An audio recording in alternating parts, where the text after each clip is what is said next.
საქართველოში ოფიციალური ვიზიტით იმყოფება რაგბის საერთაშორისო კავშირის ARB-ის პრეზიდენტი ბერნარ ლაპასე. ბერნარ ლაპასეს დღეს საქართველოს პრემიერ-მინისტრი ირაკლი ღარიბაშვილი შეხვდა. მხარეებმა სამმავლო თანამშრომლობაზე ისაუბრეს.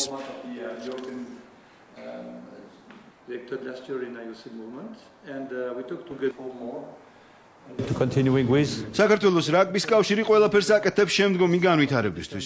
ჩვენის მხრივ მზად ვართ ქართულ მხარეს განსაკუთრებული დახმარება აღმოუჩინოთ.